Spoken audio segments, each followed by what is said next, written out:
bago na ito ng panels para masunod na ito ang oras at itsubin sa natin.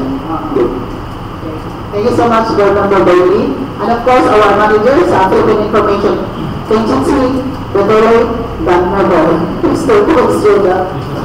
Okay, Mama na yung kayo doon. Manipulin ito sa'yo na ito. Okay. Manipulin sa mga bisita ka ng baga. Atong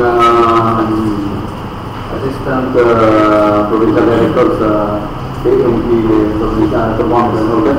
Pag-usap sa gabi, bisa dengan cek menangis sa 1-1 delay. O sa tumatawaan, permutakan kan di ini. Pag-usap sa tumatawaan na soto di peminaw. Nah, kita gadungannya tidak ada yang kembali.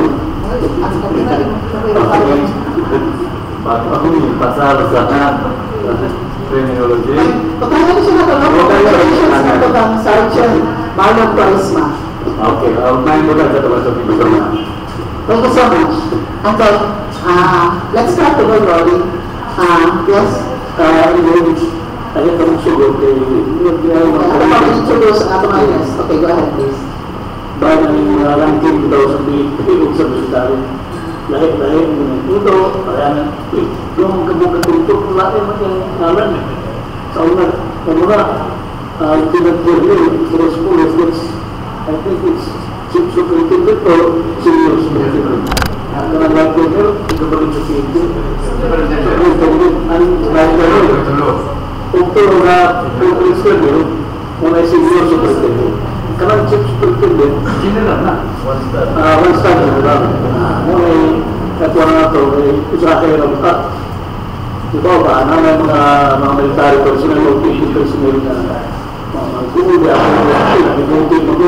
tungkol sa di na ito na ibawaan ang title once na nabot na andun na ang safety sa dialysis nausod po ang planting kanang tuloy sa business ito ba ito ganito na military kundi sa subject or master subject etc.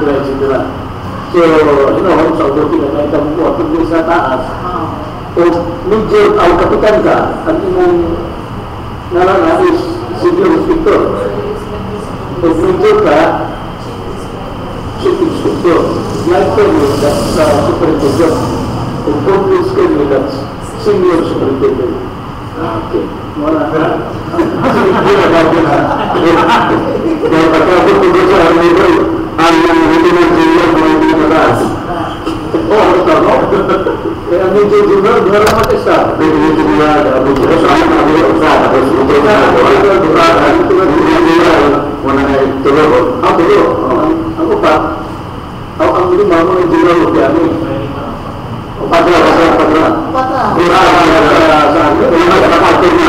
Ito na isang mga bisita. You would have mentioned for presence of our panelists and John Sarundagan. Go ahead. Yung sama ko daw namin sa pagkasabi sa kanal sa Pilipinas. Iwan ka once again sa ato and happy Sunday. Okay, thank you so much. Now naman may tingin sa Edgar. Pero, okay, so, ano kamalas nila pag-abot sa ato mga bisita Tarundaga? Also, sa 101 Bigay, i-confirm na to si Colonel Jesus Manantiling Jr. Ato pa natin officer sa 101 Bigay. Instead, wala makot siya importante tayo na lang kapagputala.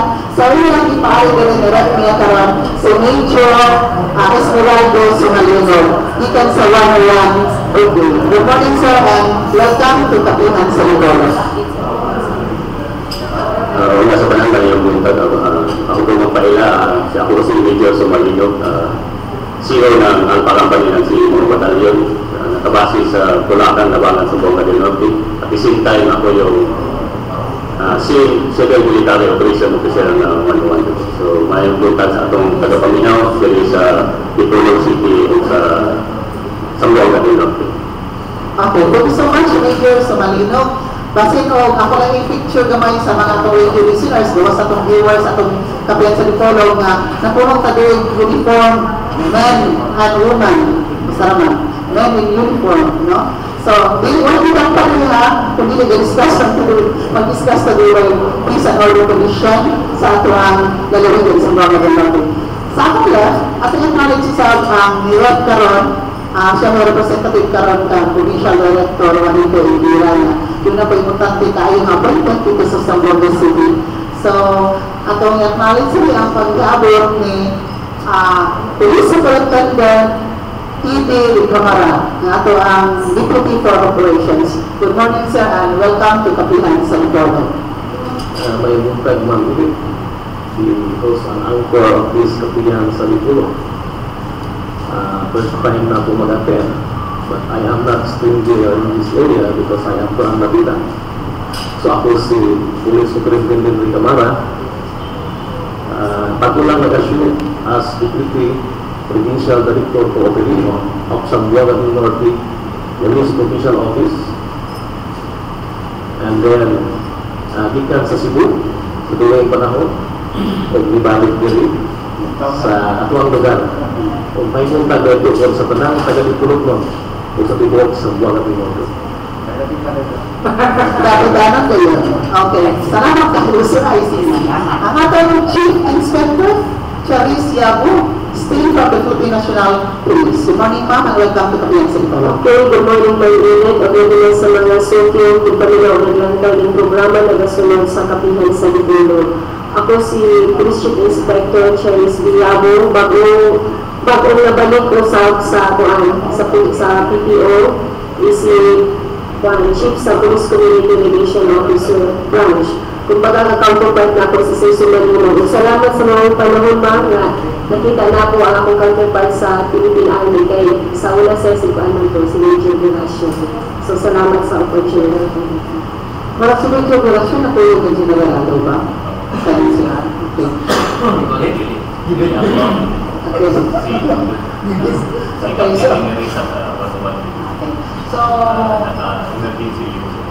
So thank you so much. Who will ask the first question? Okay, Edgar, Sarada, please. Okay, salamat po. Good morning once again. Balik ko sa Philippine Army ceremony. Maraming nagsasabi, kumusta na ang atong area of responsibility. Kung natatabak maganda base sa mga pagkakas na mga first committee. So that includes the AOR of the Tabak Division with regards to problema sa insurgency din sa ating lugar. Nasa tanan na yung atong katawan ang Zamboanga del Norte over sa local city executive yung nagtumulungan ni Governor atong December 11 over for peaceful and conflict management. So sa ngayon ang atong kasundaluhan patuloy na nagsuporta patuloy sila nagsuporta sa kahusay yung kalinaw dito sa Zamboanga del Norte. Sa ngayon, ang Zamboanga del Norte ay categorize natin very peaceful. Inayayahan din namin yung mga investor dito na mag-do sila ng mga puhunan kasi ang Zamboanga del Norte ay very peaceful. Follow-up ito? One follow-up lang, so hindi pa tayo sa karoon sa BNPL na wala pa na materialize until now na Bangsamoro Basic Road. Di ba apektado ang AOR sa Philippine Army sa ngayon, ang atong yung Bangsamoro Basic Road, may area tayo sa Tribal Street, yung Surbon, Siraway at saka Cebu. Patuloy tayong gumagawa ng mga dialogo sa kanila at sa mga programa. Yung pagkahapon pumunta yung Department of Labor and Employment na naaslay hatag ng mga proyekto na pangkabuhayan dito sa Siraway. So, sa ngayon, itong mga kasagaluhan sa pamuno ni Colonel Manantin, patuloy na nagkipag-dialogo lalo na yung Pinay. Okay, thank you so much, sir. I'm just curious because bago lang nag-turnover of command ang 101 Brigade from General Apolinario Aluba to Colonel Jesus Manantin. And doon yung mga programa si General Aluba na ipang-implement din sa inyong area of responsibility like the medical mission sa local province. And kato mga engineering building appeal o mga trabaho sa appeal sa provincial engineering office. I think nga sa mga kadalanan o mga eskwelahan o uban pa. Kini mga proyekto, are these projects still ongoing, continually, even though wala na si General Aluba, or naapon ko ilahin po ng mga projects and programs under the command of Colonel Manifesto? So, ang ating mga proyekto dito sa tatlong distrito sa Santiago Capital ay patuloy na dinimplementa sa pamuno ni General Jesus Manangkin, yung bagong batuan piling commander natin. At siya po ay nagdadala sa mga suporta dito sa mga local chief executive dito sa Santiago Capital sa pamuno ni Governor Raul. So, ako pag iawag ang mga katauhan na nandun na sa mga kaputiran na iabing na yung mga programa sa atong gobyerno, lalo na sa Guns for Peace program na kung saan kung may mag-surrender sa mga regular na ipili na yung mga bukti na kandidat na ihatag kanila. Okay, thank you so much. Major sa Manila. Dito tayo sa police. Okay. Kay counterpart po sa military is the police. Naman dire ang ato ang police superintendent, si Kevin Camara. Sir, kumusta ang atong peace and order condition all over the province, especially in the 3rd district of Zamboanga del Norte? Wala ba dito po yung mga sightings sa kanana ang mga lawless elements, tabog dito sa atong probinsya? Kaya in the past, again and again, ato i-emphasize na yung mga isolated case, pero medyo mga kidnappers na itabo dito kung nakita sa 3rd district gani na involved po ang mayor sa una, no? Previously. So, ato din kanunay, ipangutana kay because the 3rd district is very much far away from the capital of Zamboanga del Norte, which is the Colom City, in ang dilatag seat of government. So, kumusta ang 3rd district po sa inyo? Akong monitoring, sir. May bintag mo? Natuga ang ato ang friends, nagrupo sa Zamboanga del Norte. Criminal elements o criminal gangs. We consider that criminal gang yung mga kidnapper or CNN.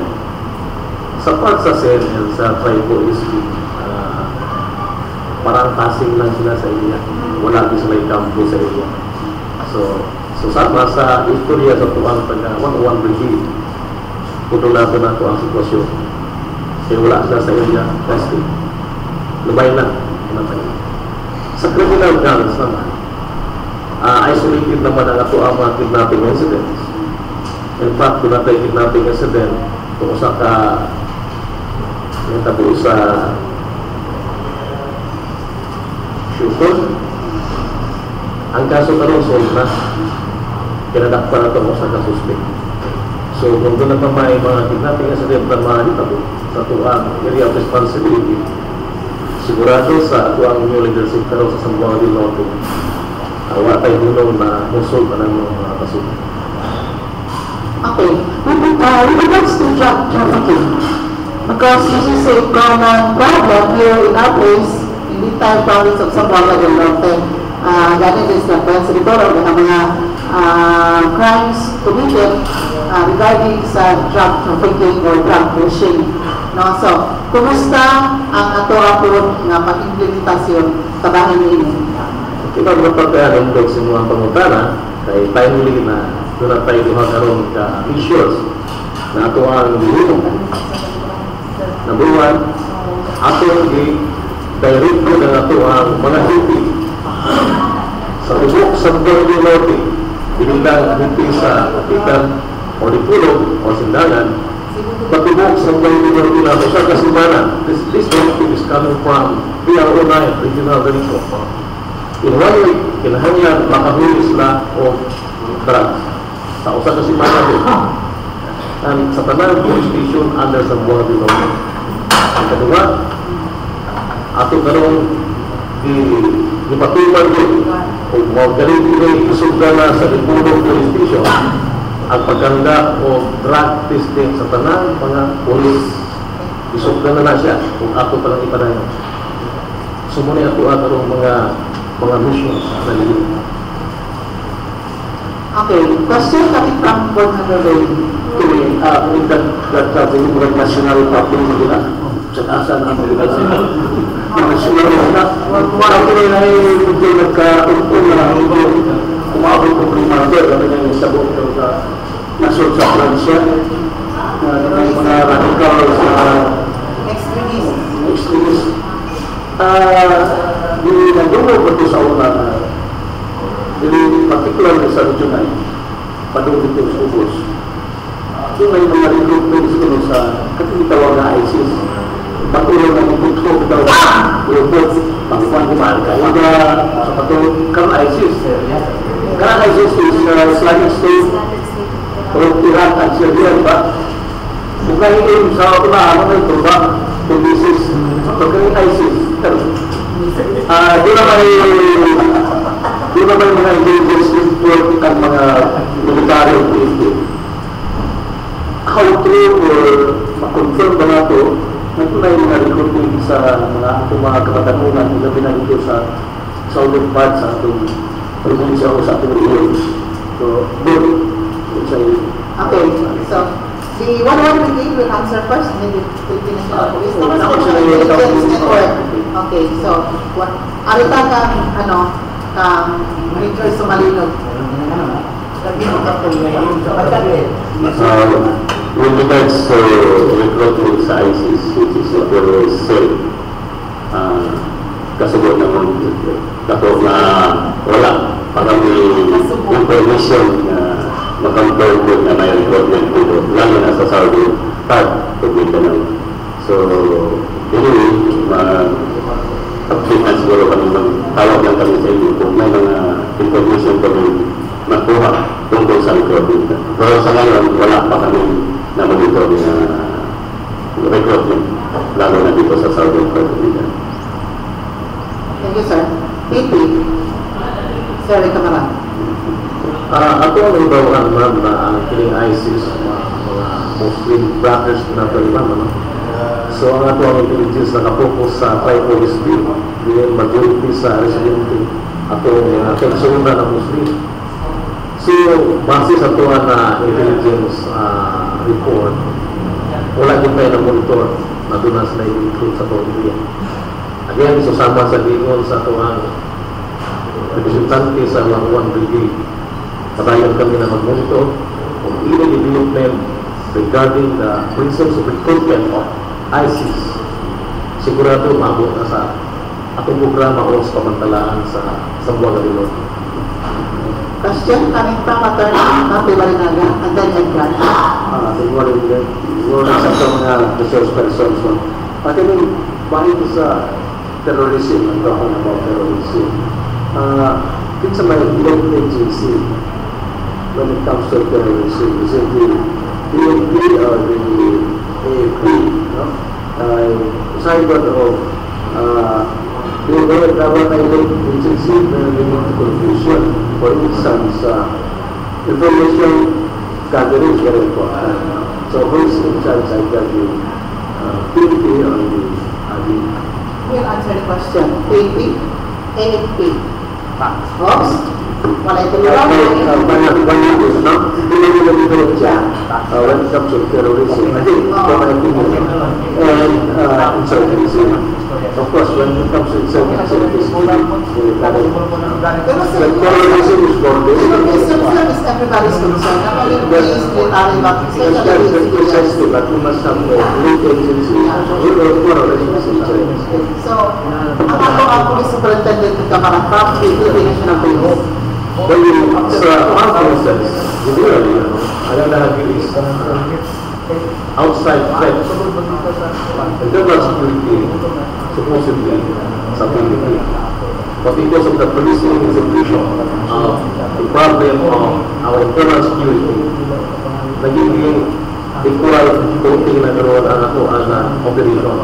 Concern both armed forces and the Philippines.